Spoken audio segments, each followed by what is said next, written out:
Beards and Flicks, baby.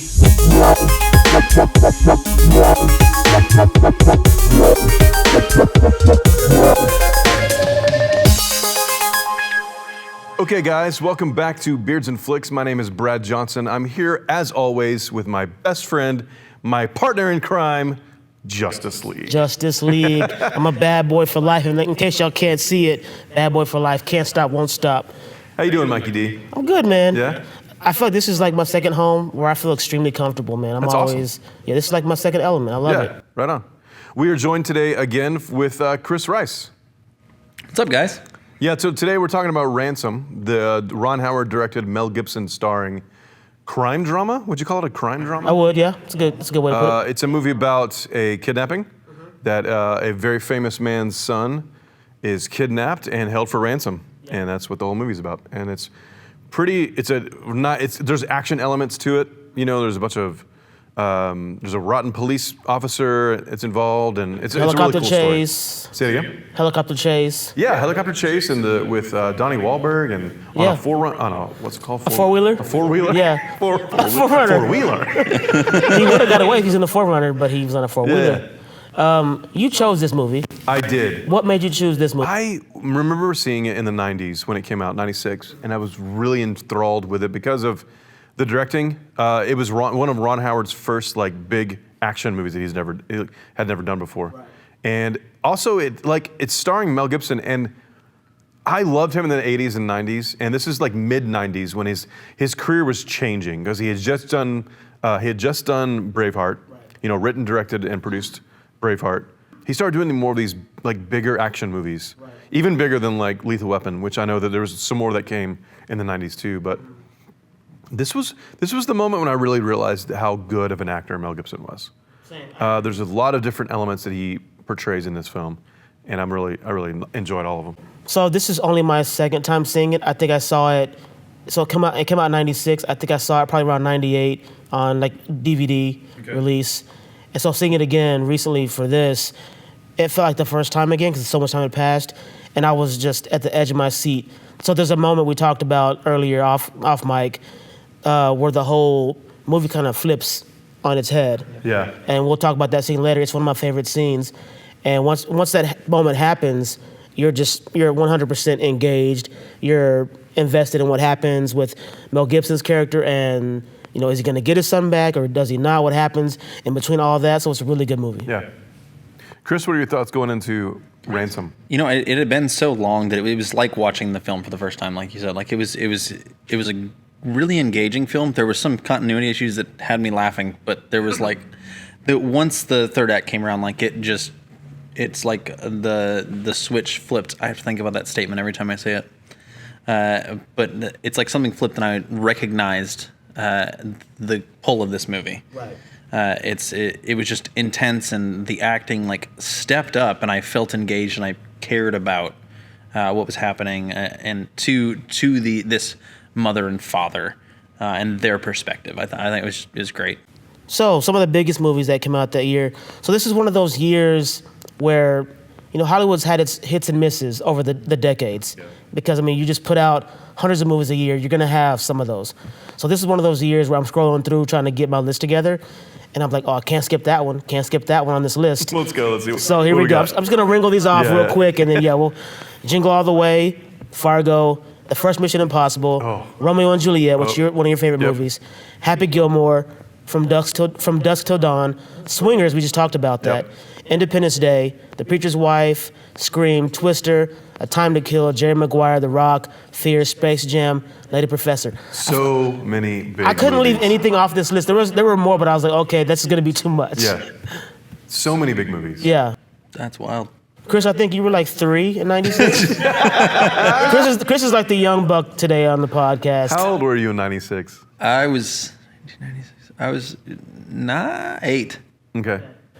Do you have any recollection of movies from that year? Yeah, I remember Nutty Professor and Space Jam, and gosh, when was that? When did Eraser come out? Oh, around the same time. 90. I was closer to 99. I think, yeah. Yeah.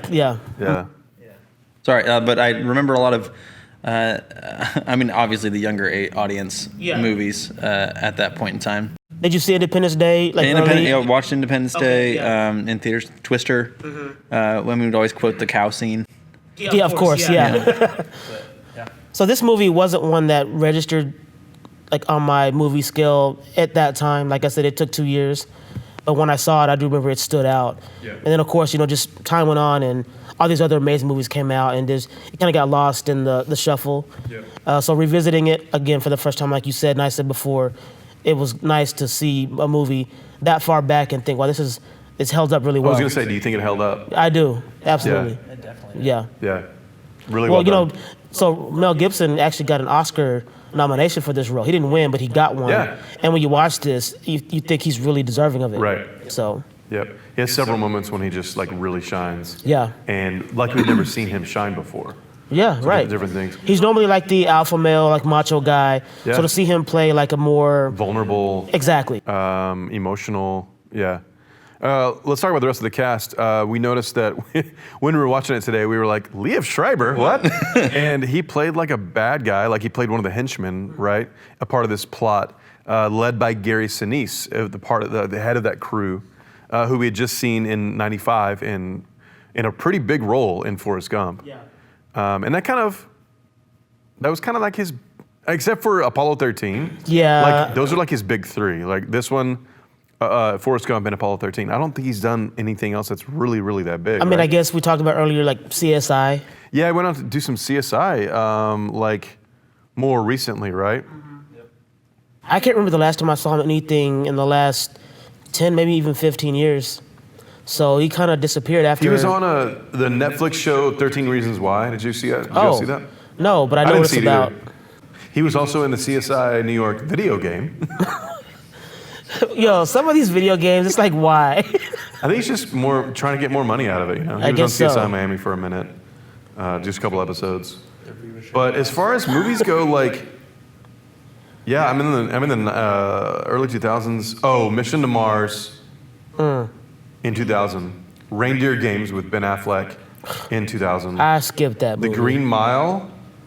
He's in The Green Mile? He was that the dad of the children. Yeah, he's in that movie. I forgot about that. Mm-hmm. Yeah. Snake Eyes with Nicolas Cage, with you. With me. Oh, yeah, starring you. Oh, yeah, that's a good face. That's a Nicolas Cage face. Yeah, it is. Mm-hmm. Yeah. Renee Russo, pretty big star in the 90s. She was recently in Avengers Endgame. So one of her more recent Thor's mother, appearances, Mm-hmm. as Thor's mom. She was big. Oh my gosh. Do you remember that? Yeah, I just realized that was her. That was her, Renee Russo, yeah. Yep. Well, earlier before we were recording, you mentioned how Mel Gibson and Renee Russo have teamed up before in other movies. Lethal Weapon. Lethal Weapon, yeah. Yep. She's also in the Two for the Money, Al Pacino and Matthew McConaughey. She's Al Pacino's wife. Okay. And then, which is a really good movie if you haven't seen when it. was that? Good sports gambling movie. There it is, 2000. It's the sports version of 2005. The Devil's Advocate, if you've seen that, with Al Pacino and Keanu Reeves. Yeah, true. She's not really been in a lot lately. Delroy Lindo, One of our favorites. who is such a good, like, I guess, background actor or like I mean, he's a good supporting actor. like a supporting role. Yeah, he also got an Oscar nom for Best Supporting Actor at the '97 Image Awards. Oh, nice. For this. For this, yeah. Oh, cool. Mm-hmm.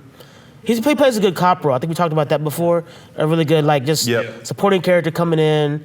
Let's find somebody that's legit that won't steal the spotlight from the A-list actor, the star, but will actually give credence to the character. And he was in This Christmas that we just talked about recently. Also that too, right? Yep.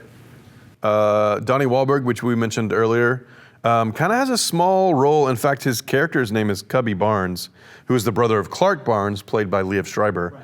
And Donnie Wahlberg, like, I mean, his role was kind of insignificant. I felt like his role was to be the heart for the film, like to be the heart. So you because he did like he especially with that crew. Yes, like that's what I mean. Like he was the heart for the bad guys, so you would have some hope. And I think I felt like it was needed. He gave Sean, who is Mel Gibson's son, some chocolate. You know, because the other girl who's played by Lily Taylor, Maris, she was like making him chug the cough syrup to get him to like pass out or whatever, which was terrifying to me because as a dad. Evan Handler, we had noticed because he was a part of that crew too, and he was in Californication. He has a pretty big role in that show. This movie had a lot of That guy. that guy, yeah. And I think a lot of 90s films probably do that now because obviously that was 20-something years ago. Well, Michael Gaston is one of those that guys who shows up. Paul Guilfoyle is one of those that guys. He's actually from the CSI shows too, I think. Jose Zuniga? I don't know if I'm saying that right, probably not. He's that guy. He's a part of the FBI crew that was in the house with them. Dan Hayeda, who played Jackie Brown, who's the guy who's in jail. Right. Who he was the year before he was in Clueless as her dad. Yeah, so the writer was, there's two writers listed, Richard Price and Alexander Ignon. And I tried to look into their, what they've done before and after. Nothing significant from either of them. Interesting. Which I thought was really odd. Normally if you have two writers, at least one of them will have gone to do other things. Yeah, a writing team or whatever. Yeah. And like you were about to say, it's interesting. It happens a lot. It does happen often. Yeah. Which sucks because I want to be a writer. Yeah. I want to go on to do great things too. So to hear that these two guys didn't really do much before or after, disappointing because this is a really good movie. Yeah.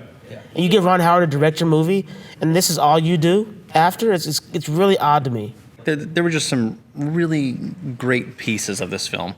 There were some parts that I didn't love so much, like the continuity issue with Lily and her neck tattoo that you see. It moves like 3 times. It's faded in some scenes, and it's just like at one point it's almost on the front of her neck, and I'm like, it was showed on the side, and it just there were some issues with that. The sheer amount of product placement in this film was crazy. But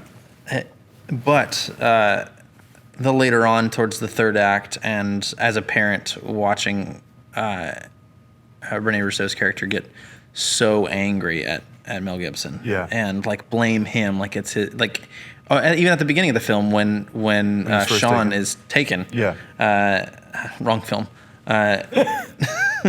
When Sean is taken, she instantly goes to, you were supposed to have your eyes on him. Right. Why weren't you watching him? She blames him for a lot, and as the film goes on, it's more warranted compared to that beginning scene because I don't think it's warranted then, but it's because he begins to make decisions without conferring with her. Yep. And it's like, this is our kid. If you're making those kind of decisions, we both need to be involved in it, Yep. Yeah. So I understand why later in the film she continues to blame him. Yes. Because he does take some really drastic steps towards getting his son back, not meeting specific demands, and she's kind of just left in the background like, oh, you're not going to tell me any of this. Yeah, and I agree with that. And I wonder if it's, he's supposed to be this multimillionaire mogul in an airline business. I wonder if he's used to having to make decisions, and he just makes those decisions.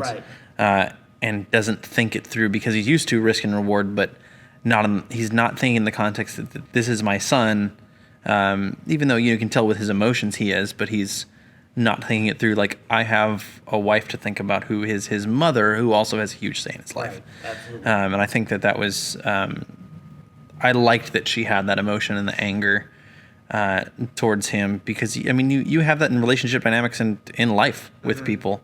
Like, that was supposed to be your responsibility. Like, you off the cuff say that stuff, and especially in emotional moments. So I think that was some great writing, right? And some great reactions on their part.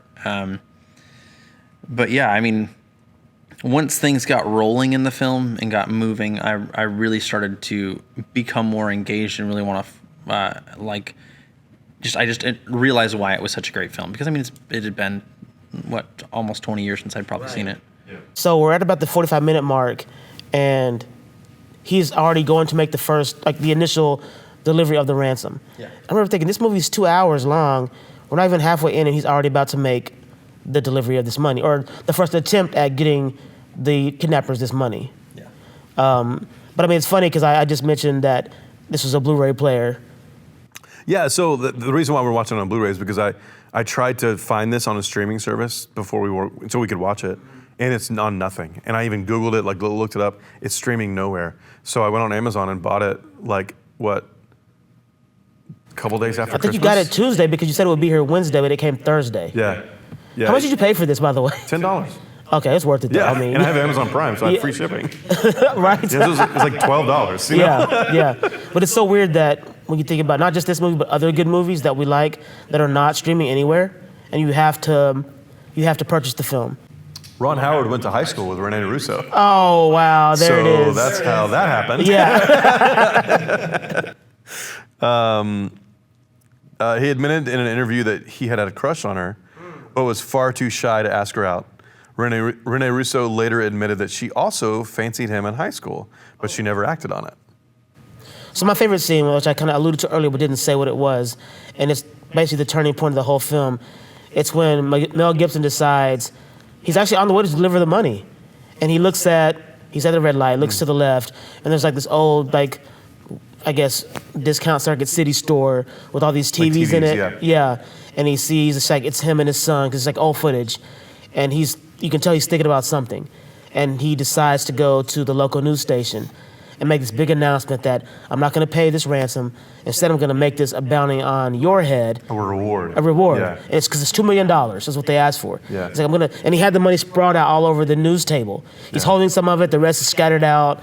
And the crew of the news station is just like in awe. They're shocked. Yeah. And he makes this big, boastful statement that I'm not going to pay you a dime. He's like, this is as close as you're going to get to this money. And that's a great line. That's one of my favorite lines too. This character, like, that's what I love about character development, like, especially a big shift. Because he was like, following along with what the guys were telling him to do. And he was like, I got to take control. And he like basically did that to take control. Yeah. It was a major power move. Yeah. And from that point, like you said, Chris, that's when the whole movie, shifts from one movie to another, where it's like, I'm not going to play your game, you're going to play mine. Because he starts to get this idea in his head that if I pay this, I'm not going to get my son back. Yeah. So let me try to, take some control of the reins, and we're going to do this my way, not how you demand it to be. Yep. And my second moment is when they try and take it back from him, and he says, "No, you're not going to take back control of the situation. I'll double the bounty on your head." Yes, and it happens immediately. Like, he doesn't even hesitate, because what happens is, I think their maid or whoever she is, housekeeper, gets a letter in the mail. Yep. And it goes to Rene Russo and not Mel Gibson. And it's a time and place to be at some old church. So she goes, this time without telling Mel Gibson's character. And the main kidnapper, the dirty cop, shows up in a mask and tries to threaten her physically, chokes her and this and that. And when Mel Gibson finds out, he's just furious, walks out of the front of his house where all the cameras and paparazzi are, and says, you know what? That doesn't change anything. Now I'm going to make it $2 million instead of $2 million. I'm going to make it $4 million on your head to put more pressure on, the kidnappers. And he loses it. The kidnapper loses it. He guys come up with this plan of, how am I going to get this money? Yeah. And then he becomes the one that becomes flustered, and the victim takes all the power away. And I love those two scenes, because they complement each other so well, and it continues to push the narrative in a different direction. Yeah. My favorite scene is that part where he's in there. Sean has been recovered. They're in the penthouse, and Sean walks in there and hears his voice, and he starts to pee. As a dad, I was like, that's such an important scene to me, because I see my son visibly scared, urinating on the floor because he hears a voice. And I want to kill this man, for putting my son through that. So. Well, looking at, they never say Sean's age, but he doesn't look much older than my son's age. Your son, who is 9. Yeah, so similar to your son's age. Right. Yep. So looking at that, you're a father. I would imagine when you see that scene where he sees his son, pee his pants basically because he hears the voice of this guy who's been here, who was a kidnapper.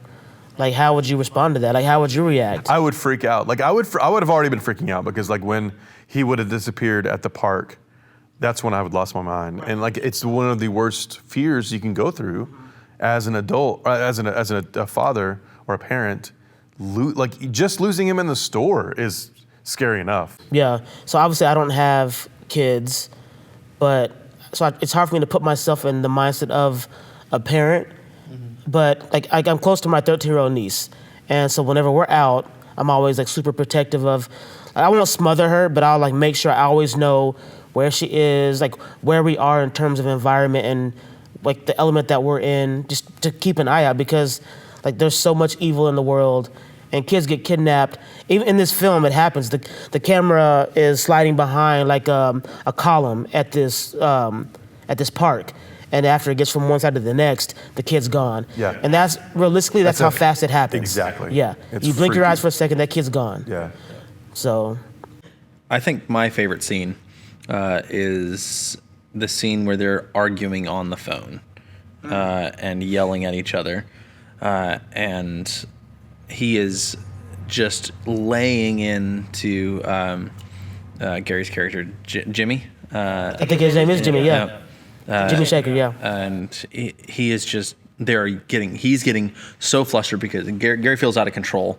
Mel's character is trying to have some semblance of control, which I wonder if that leads into that, like I said earlier, but that business owner mentality of being a leader and being in control. Right. Excuse me.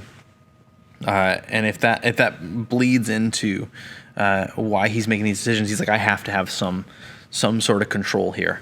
Yeah. And I just love how emotional that gets, and that was where, as a father, my stomach dropped when you hear the gun go off, just Oh, man. bow, Yeah. and he just drops the phone. Yeah. And then they start doing those whip pans, and It was so cool. Oh man, that was Yeah. some great camera work, and just the emotion of how uncontrolled it was. Renee And it showed Russo's everybody's character. reaction. Yes. Yeah. You know? Renee's character getting sick in the sink, and Oh yeah. Mel's character going out to the to the balcony, yeah. and it looks like he's like considering jumping, Yeah. and just lays down and cries, and that is the moment that Renee sees that no, he cared, like it mattered to him, his son's outcome in this, and it was just like heartbreaking, because I understand that, because I would want to, like, I would be so fucking pissed Right. Yeah. at these guys if someone was had Liam and I wasn't there, didn't have anything, if I was in a room with them, I'd want to punch them in the face and probably kill them. Yeah. Like I would not allow them to do that to my son. And I'm out of control, and all I can do is Yeah. I'm going to hold this, and you will be found, and you will die, Yeah. and that you are not going to harm a hair on his head, and you're not going to get any of this money. Like, I would be just furious. Like, I'm furious now. Like, it just I can feel the energy, because I'm like kind of getting emotional watching you physically. I'm like, whoa, he's into it. Yeah. Something about, like, you just want to protect kids from all the evil that's in the world, because the world is a very evil place, and there is like this inherent evil in the hearts of men in general. You want to just protect the innocence of children from everything. You want to. Like, obviously, there's going to get to a point where you have to let them go and let the world kind of take them and do whatever, because it's like a rite of passage to becoming an adult. We all obviously have gone through it. Your son Liam will go through it. Remy will go through it. But it's like, for the time being, while I have him like under my protection, it's like, I want to protect you from everything, and just prepare you for what the world's gonna, come at you with, because they're gonna come at you with everything. It is. So that's kind of how I look at it. But yeah, man, it was hard to watch Mel go through like some of the things he went through, because at first they're just kind of jerking his chain. I talked about this. Like, they're giving him like a million directions on where to drop this money off, like dive in this pool, get this key, go to this locker, change these clothes, pick up this phone, drive this car now. So many directions. Like, you're already flustered. You've got all this going on in your head. Like, he was so composed. He was composed enough to follow enough of the directions, like you even said earlier, to be able to follow those directions. Yep, and how Gary Sinise would give instructions, as opposed to the FBI agent who was like, say this and this and this and this and this. Oh, we missed a phone call. Yeah. Like, but then Gary Sinise was, would give instructions, say like a little bit, and then go on, and it's like enough to kind of hold on to, but it's still like you could lose that quickly. Yeah. And that whole scene when they're on the highway, and he has Mel pulls over, and then here's the static, Right. and pulls back onto the road, so he realizes he's nearby. Very close, yeah. You know what, though? And so when that happened, that doesn't come in until the very end. Again. And that's when like the red flag kind of goes off, because at this point Sean's been found. Jimmy kind of plays it out to where he's like, because he's a dirty cop. Yeah. He ends up having to kill his crew. He's like, I can get the money a different way without all of them. And so then Jimmy comes into, Mel Gibson's house, and he's gonna write this check. And as they're talking before they go into his private office, you hear the static on the walkie-talkie, and they cut to Mel Gibson's face, and he kind of, like a red flag goes off. Yeah. He's not sure yet, but he's like, I've heard that before. Yep. And then they go to the office, and of course he sees Sean, and that's when he figures it out for sure. And Gary Sinise, Jimmy figures out that, well, now he knows. So, but yet the way it all plays out, the whole third act. Twists and turns. Yeah, and I love movies like that. I do too. Like you don't get lost. It's just enough twists and turns for you to still keep up with the story. Yep. But did y'all have a moment in the film that you were just like, what? Like, this is kind of ridiculous. Were there any things that stood out like that to you? This whole thing is kind of, yeah, ridiculous. However, like, you gotta remember with the elements. Like, you have a very, very famous person and his son's getting kidnapped. Yeah. So that's already out of our realm. But that would be the target would be somebody who's famous and rich. A public figure. Yeah, because you want to get the most ransom you can out of the kid, right? But what I'm saying is, it's it's unattainable for us to think about this, because we don't have access to $2 million that we can put up for our son that's getting kidnapped or whatever. So it is kind of ridiculous in that sense. Yeah. What stood out to you that was ridiculous? So I didn't necessarily mean it in that way, like as far as the scenario, because I think that like that is an unrelatable scenario for me. Okay. But more so, just like there was a piece of the film when the helicopter's flying around, they're trying to catch Donnie Wahlberg's character. Oh. And the FBI guy. And the FBI guy shoots Donnie and then sets his gun down and is like, oh shit. You shot him. Why are you so concerned now for his life? We all three lost it. Yeah. For a long time laughing about that. Like, it wasn't meant to be funny, but I mean, you watch the hilarity of it. Well, like, you never see the FBI mess up.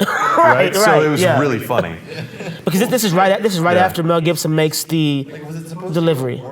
Yeah, he brings the money to the what is it, like a construction yard, some kind of construction, And he goes, "You're supposed to give me an address," and he's like, "What are you?" Donnie Wahlberg's like, "What are you talking about?" Yeah. And that's when he was like, "Oh," and he gets out, and Donnie Wahlberg hits him in the face. And then he rides off on a four-wheeler. Yeah. And we have two FBI helicopters, and the one guy shoots him.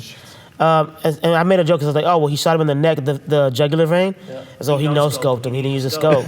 No scope. If he used a scope. No scope. No scope. It's a Call of Duty reference. The kids use it, You do play video games. I have a PS5, bro. Bro? Which I am enjoying. Sony, give us an ad. I love you.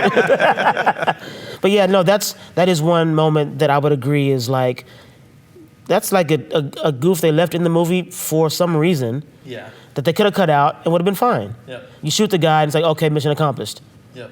Because they said they were going to follow the money, and as soon as the money exchanges hands, they come in. By the way, so right before the helicopters show up, you would hear them coming because they're helicopters. There's two of them.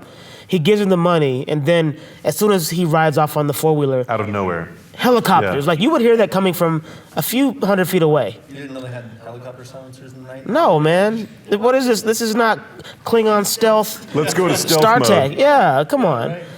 I mean, and that would probably be. Is there anything else that fits in that? That was ridiculous. That was the big moment that stood out to me. Yeah. They're just the neck tattoo moving, like I mentioned earlier. That's a big one too. That's more continuity. That was just a continuity issue. How about Delroy Lindo's the turtlenecks? Yes. Delroy turtleneck Lindo. Yeah, but eventually he does switch to like a loose-fitting turtleneck, which, what is that? I don't know what happened. Yeah, was his head too big when he just stretched it out? It's just cashmere. Who left this in the dryer? Not supposed to do that. But other than those two things, and to me, the tattoo's a big thing, I guess, for guys like us who like pay close attention. Yeah. But the average moviegoer probably wouldn't notice that. But we just look at it differently, obviously. But yeah, did you have any that stood out to you, Brad? Not really. I mean, the neck tattoo, I didn't really notice before until you talked about it. Me neither, because then every time they showed Lily Taylor on screen, I would like be watching her neck because of what you said. So yeah. I got a piece of trivia too, actually. Ooh, so do I. You're so excited. Look at your face. So I'm not normally the trivia guy, but I found this to be kind of interesting. So during filming, Mel Gibson had appendicitis and had to have an operation. Yeah, I read that too. Yeah. Okay. So did I steal your thunder? No. Okay. No, I thought that was just interesting. It's like I'm not familiar with that. Never had. I guess like your appendix burst. It like halted production for a little while. Oh, did it? Okay. Yeah. No, I thought it was interesting. What I was gonna say is that couldn't Ron wait. Howard and Mel Gibson were competing for Best Picture at the Oscars because of Apollo 13 and Braveheart. Before this. Oh, So well. like that was the year before, but they Right. were like producing this movie in '96, right? So Braveheart won, of course. Yeah. Of course. Yeah. Wow, that is interesting. James Horner was later chosen to compose the film after Howard Shore's score was rejected. Oh. Isn't that crazy? Yeah. Howard Shore's also really, Yeah, really good. and I've never really heard of stories where like a composer was rejected. Yeah. So he actually did score it. Yeah. And they were just like, no, we don't like this. Something like that happened on Home Alone, right? John Williams wasn't the original composer. Right, Somebody yeah. else was chosen. You and did then say that, mhm. Something happened and then John Williams Right. came in, yeah. Right. Here's a trivia fact. Gary Sinise is carrying 2 and 3 handguns in the movie, and this was common practice for the NYPD I'm sorry. in the early days. Yep. They were forbidden to use a speed loader for the revolver, so they also carried their backup guns and off-duty guns in addition to their primary handgun. What's a speed loader? It's like you can open up a revolver and it will have like basically a clip of 6 rounds. 6, right? Yeah. So that's kind of wild. Well, they emphasized that shot when he. When he put the extra one behind him, but that wouldn't have been unusual, I guess. Well, that's really weird to me. So a cop carrying 3 guns? It's scary enough to have a cop carry 1 gun. Yeah. Black Lives Matter. So. Yeah. I thought this was interesting too. Bryce Dallas Howard makes a cameo as a girl who nearly gets run over when Mel Gibson's character runs an orange light. Yep. Philip Seymour Hoffman and Jack Black both auditioned for Cubby Barnes. No way. Who was that? Philip Seymour Hoffman No, and the character. Cubby Barnes, Donnie Wahlberg's character. Yeah, Donnie's character. I could see Philip Seymour at that point doing it because that was Twister. That was Twister. Yeah, so he looked weird enough. You're on IMDb, aren't you? Because I'm like at the same port. I'm at the same port you are. Here we go again. Doing that. You lucky charms. Hobbit, settle down. Good to go is a military phrase very commonly used by Marines and many police officers who are former Marines. That's why he knew, like he wrote, like the Delroy wrote down possibly military whenever he said good to go. Right. Yeah. And then Garrison, he says that at the end when he's getting the check from Mel Right. Gibson. So we're good to go? And then he's writing, that's when he kind of like stops Yeah. writing. Yeah. So this one was $70 million. That was the budget? Yeah, kind of expensive. Yeah, I mean, like, I thought for this movie, especially 96, yeah, because there wasn't a whole lot of locations and. which makes me think maybe that they had 2 helicopters. That could be expensive, maybe. Yeah, But I mean, there's no CGI involved. That No, I mean, true. you can tell. a lot of there's practical effects. There's a couple of scenes where they're in Mel Gibson and Renee Russo's like apartment, and like the background of New York is obviously like fake. I don't yeah. know what you call it, but it's like it's a production, like picture of Yeah. what the angle of the window would look like. But they made $309 million, so they Oh. made a lot of money on this Yeah, movie. they did. And I think that I mean, goes star to power. of Ron Howard and Mel Gibson. Yeah. And the DP of this movie, the name is I like this name. Peter, it's Piotr. Oh, Peter Sobocinski. Sobocinski. It's a cool name to say. What else has he done? Not much either. So the writer and the DP, again. Didn't do much. And normally when we cover, DPs on the films we cover, Yeah. they've done a ton of stuff. Like stuff that we would recognize or know. Oh, okay, yeah. But this is one of those rare occasions where Don't know both the the writer and director, or DP, didn't do much. Yeah. Yeah. Well, guys, this is Ransom. We thought it was really good. It was, you're going to have a hard time finding it on streaming anywhere, so do it like I did, or you can borrow my Blu-ray if you want. Yeah, if you can't find this movie, ask Brad. He'll let you borrow Yeah, it, yeah. man. Just make sure you give it back. Yep. Well, guys, thank you for listening. Oh, and thank you, Chris. This is 2 for 2. We hope to have you back on again and more often because you're an amazing host.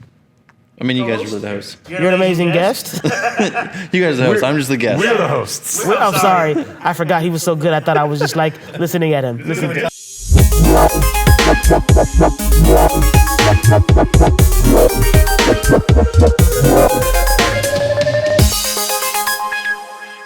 really liked Ransom because I really liked that Ron Howard's directing. I think he's better at directing than he is at acting, in my opinion. And this is the movie when I really realized how good of an actor Mel Gibson was. Because we had seen Braveheart, we had seen some of his 80s movies that I really enjoy, like Lethal Weapon.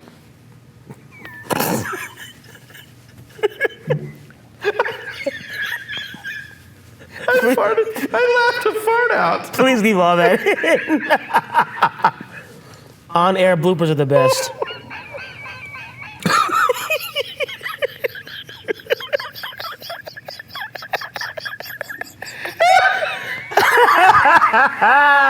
Yo, that was funny. It shouldn't have been that funny, but it was. You know why? You know why it's that funny? Because we're live. If there was no recording, it wouldn't be near as funny. It's like in church when you start I just laughing. spent a minute and a half trying not to choke on whiskey. Right? It's like you're in church and you shouldn't, you know. It's when you're in church and you start laughing, you can't stop, Word. and it gets bigger and bigger and bigger. Yeah. That was funny, man. We Needed have that to one. start all this over again.